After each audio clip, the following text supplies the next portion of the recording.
What are we doing here? And where are we gonna go? It's like we just woke up one morning and then it's welcome to the show. Don't ask any questions, just go with the flow. Make as much money as you can and try your best not to get broke.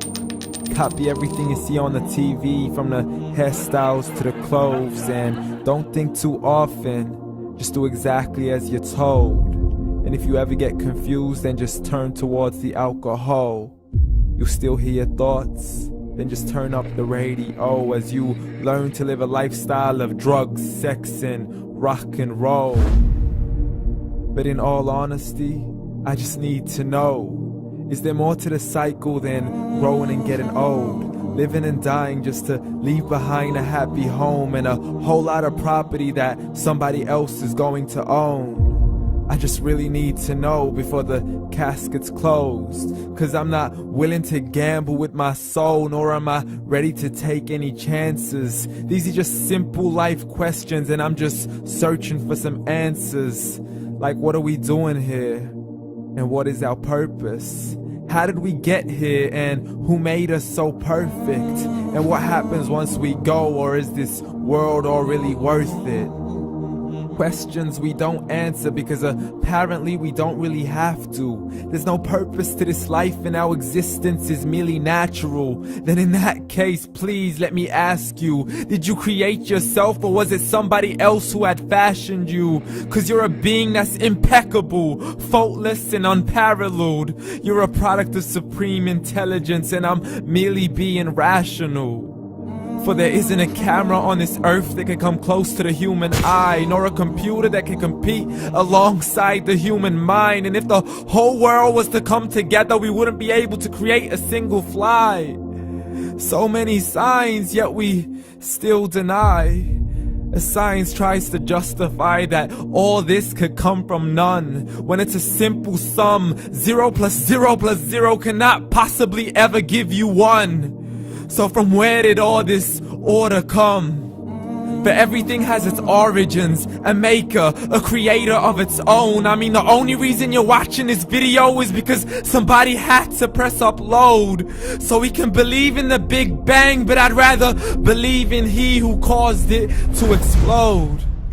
Allah, the creator of everything along with every single soul. The ever-living, the master, the only one who is in control. Unlike his creation, beyond our imagination. And no, he's not a man, nor does he have any partners in association. He's on his own. And no, he did not ever leave us alone. Just like every manufacturer, he left us with an instruction manual. The Quran and Islam, and I'm sorry to jump to conclusions, but it's the only one possible. The only definition of God is the one and only supreme being. It's logical, a book with 0 contradictions, with miracles that are both scientific and historical, all revealed over 1400 years ago.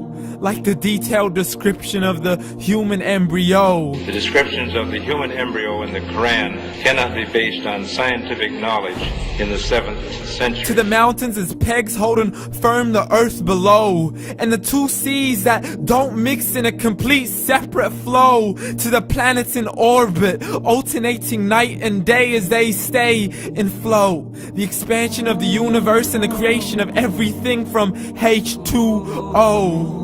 To the stories of the past and the preservation of Pharaoh. To identifying the lowest point in the land where Persia defeated Rome. The gushing fluid that created man in the glands between the ribs and the backbone. And not a word has changed, it's still the same. So please explain how all this was known over 1400 years ago. To a man who couldn't read or write as he would recite whatever the angels spoke. And if you still don't believe, please try to come up with something that's even close. But you can't, so we took God as a mockery and his messengers as a joke. Muhammad could not read or write. How somebody who can't read or write gonna start a religion? Dismissed his scriptures as legends and tales of the ancient folk, as we live life according to our whims, desires, and hopes. saying this life is the only home we will ever know. We will live then die, then simply turn to bones. YOLO! Correction, after the grass dies, the rain arrives and it regrows, and Allah promises to do the same thing to your very soul and bring you back from your very fingertips to your toes, as the all-seeing supreme being watches us so close, and we are surely being tested in our wealth, our health, and our self, and everything that we've been blessed with. So believe, for we will surely be resurrected and be brought back to our Lord and account for every single deed, as He hands us our books and orders us to read. From the bad to the good and everything in between. You yourself are sufficient for your own accountability, so don't be mad at me. You are the one who thought He wouldn't come back to me. I gave you a whole life long to search after me, but you were busy in all that which was temporary. So read, and glad tidings to all those who believed. And if you disbelieve, read. And don't let that day be the first day you find out what your life really means. Read.